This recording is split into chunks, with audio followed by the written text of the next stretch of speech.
Musgraves. Come on in here. Judah, come over here. Judah, you're right there, bud. All right. Look at these guys come rocking in here. We got real rock stars, boy. Usually, we rarely get rock stars around here. Super big rock stars. Come on. You know I've been trying to get you on the show for a long time. Thanks for having us, dude. Yeah. We have so many odd ties. Like your uncle is the station manager, and forever he'd be like, "I got a nephew who plays a little bit of music." We'd be like, "We don't care." Right? Yeah, like whatever. We'd be like, Everyone has a nephew. everybody's got a nephew that plays music. He's Well, like, I kept asking Tony to start freaking playing us on his stations. He never would. "Who's Tony?" Is that Sorry, Gator? Gator, Yeah. yeah. Who knew that Gator had a name? Uncle Tony. Dude, Judith, good to see you, man. Good to see you too. I haven't seen you since, I guess, our iHeart Village. Vegas. Yeah. I mean, I've seen you on TV. Ah, yes. If you're gonna ask me for dance lessons, don't. I'm not gonna You do can't that. afford it. It's way too expensive. I'm way too good now. Yeah. Look at you guys. You guys, everybody good? Everybody's Yeah? good. Do you guys ever play morning? Do you ever play music on morning shows? Is that a thing? We did in the GMA. alternative world? We did Good Morning. We did Good Morning America. That was like super morning though. That was like This 3 is- a.m. wake up This is call. a more normal morning. But So, but like as a rock band, when you do the rock shows, do they make you come in and play songs, or do you just go in and be like, "Nah, man, we're rockers, we're cool"? no, we like playing. You do? Yeah, because we have acoustic instruments, and so like for us, I think it's like a really cool kind of flavor to kind of go in and play. New song's out today with Kacey Musgraves. Yeah, how about that? How about the timing of that? By the way, let me just say this. I love Kacey, my favorite contemporary country artist. And cool that she would do a song with you guys. But how about the timing? She goes and wins all the Grammys, and now she's on your song right when it comes out? Come on. Call that God's timing Wow. for us. Let me Yeah, play- we're let me play very some of this. excited. Put those headphones on for a second. Let me Okay. play. This is a song right here called Pictures. It's Judah and the Lion featuring Kacey Musgraves. Look what we've become. Just another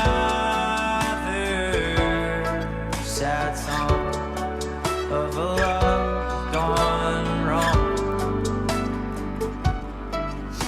I hate that I'm taking our pictures off the wall. Look at that. Listen to that.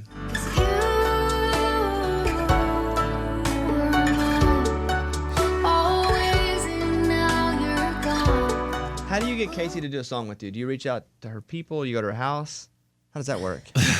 Knock We on her just- door. Yeah, I live in East Nashville, and she lives in East, so we just See each other at the coffee shop? I was like, hey, I want you to sing my song, please. You don't know who I am, and but I'm a big fan of your music and what you do, so come and sing on this song, and she did. So we talked her into it, East Nashville. Did you but, ever? But really, it was just like, I fell in love with her music a long time ago. I think maybe just the Nashville ties and the way that she kind of mixes genres, like in maybe a similar way that we do, but she does it in her own very, very special way, obviously. And I don't know, just like when I wrote this song, I was like, man, this sounds like a very influenced, because I was super into her new record when I wrote this song, and I was like, this sounds very influenced by her and what she was doing, and I was like, man, if we could get her on this this record, it would be unbelievable. Like that was like my prayer, but.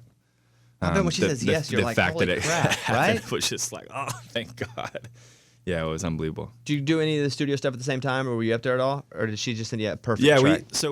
we decided we cut the song already, and she was, I think, like in Japan or in Asia. It's like she was somewhere off, and she came in. She had 5 days off, and when she came into the studio, like we were like, I at least want to just recut the vocal with her, so it feels like natural and kind of more of like a duet than it did just kind of like, oh, I already sang my part, and then you go in the studio. It kind of felt like a little bit manufactured to do it that way. So we just decided to go in together and kind of see how our vocal blended. That's cool. My vocal is very harsh compared to her beautiful vocal, so I was like, I really hope this works, but somehow it did.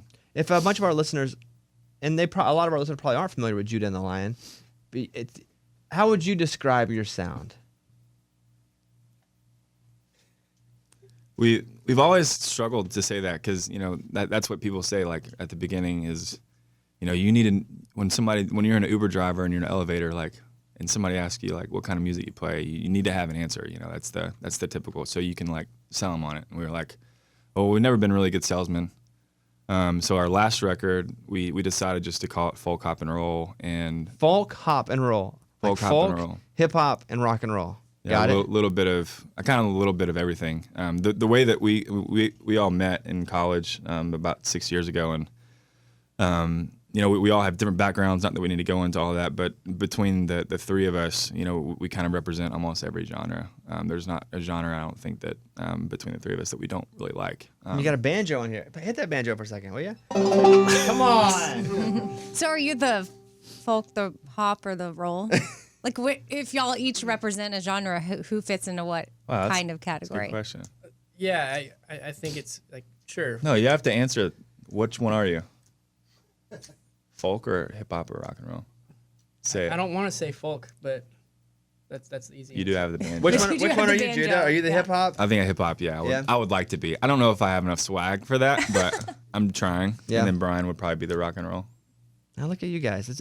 Listen, we're big fans. We talk about you guys all the time. And sometimes, we play your stuff even though you're not country. When you were tweeting, though, I'll tell you, when you're like putting the cowboy hats on the emojis, I was like, what are these boys about to do? Put a full country record out? Were you guys messing with people a little bit? It was just kind of like a fun thing. Like we love country music, and we'll like love what country music represents. And since we're from Nashville, that's what people kind of expect is like, oh, you're in a country band. For an Uber from out of town, it's like you're from Nashville, you have a banjo in your band, you're obviously a country band. It was one of those things like we get asked a lot. What genre are you? How do you explain yourself? And we just all kind of thought it would be a funny joke to say we're a country band. Just because it's from where we're from, exactly what you're saying. But we kind of got caught with that a little bit when Kacey finally said that she wanted to.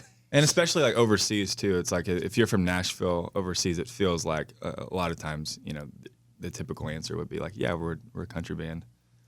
So we just kind of wanted to represent that. I want to talk about this song for a second. The new song is called Pictures, Judah and the Lion with Kacey Musgraves.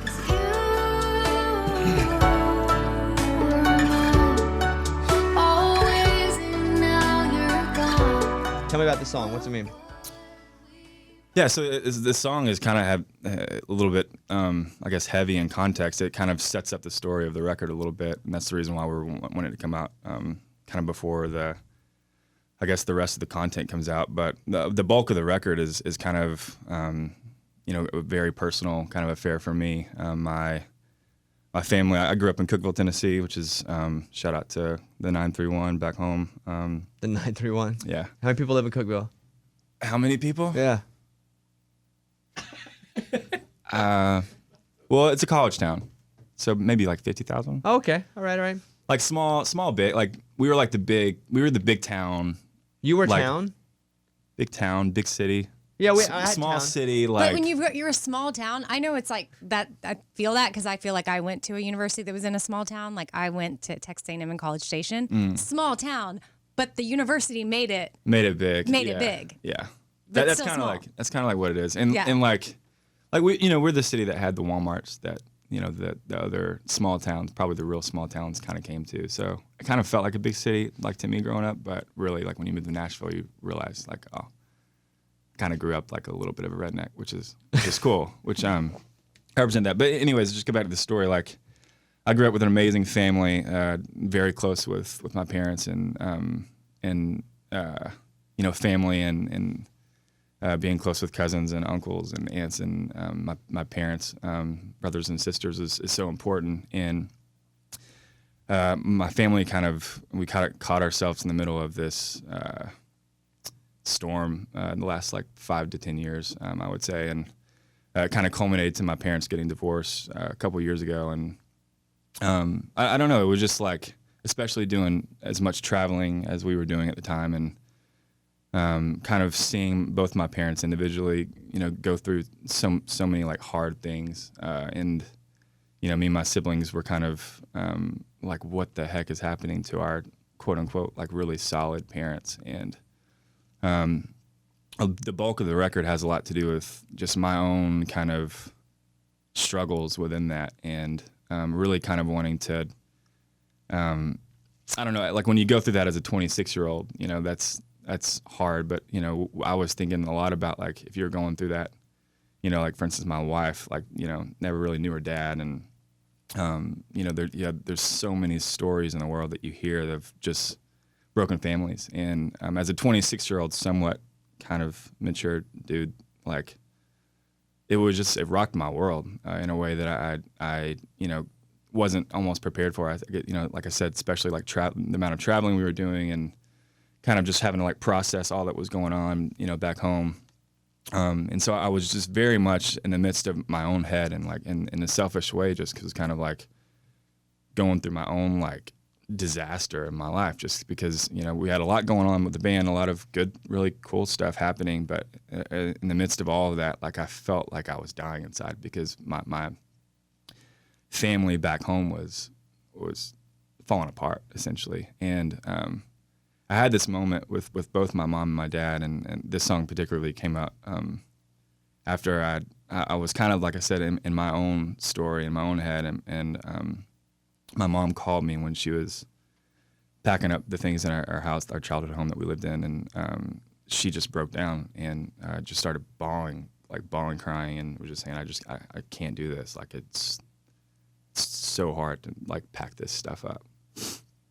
And I think in that moment I just felt like I felt my mom's like inner stuff that was happening with her, and I was like out of my own story and into her story, and music for me has always been a way of kind of processing and kind of helping me go through what I'm going through. And anyway, so this song's already kind of heavy. This is kind of the first time that we've talked about it. So, but it kind of helped me kind of see through her lens a little bit and what she was going through, and it kind of helped me see. Sorry, it helped me see my parents as humans, and I know that happens for people, as you grow up, and it happened to me late in life, I think. But this song kind of helped me get that out and see them as people. Have they heard the song? You play it for them? They have. What do you think about that? I think both of them kind of process differently as well.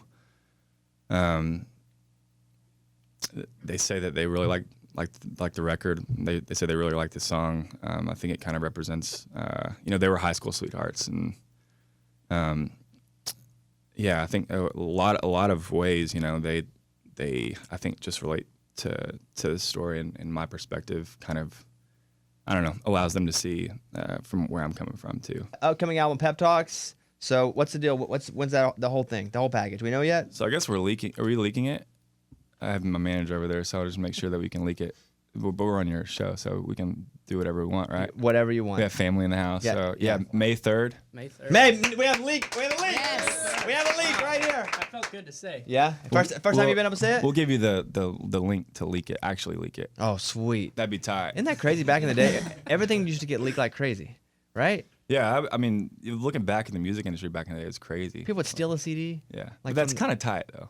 Like if you leaked the link, it'd probably be good for us, Now it's the opposite. Yes, This is now when he- the you want manager's it like to shaking get their head, but leaked. I'll send you a little link. Well, listen, I'm a fan. Like, I'm a genuine fan. I think Thank I went you. up to Judah last year and was like, I'm the biggest fan.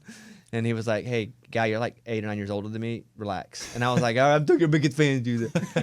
So, no, seriously, I'm a big fan. Last year, you won our iHeartRadio Best Rock Band Award, right? Isn't that what you guys won? Something like that? Do you know what you won It last was year? like the best looking. No, that was not the case. band or No, something no, like no, that, that or wasn't like the case. the coolest dudes. Best New Rock Alternative Artist of 2018 at our iHeartRadio Music Awards. Yeah. Yeah, that's what it was. Look at you guys. Well, listen, I'm happy you came in.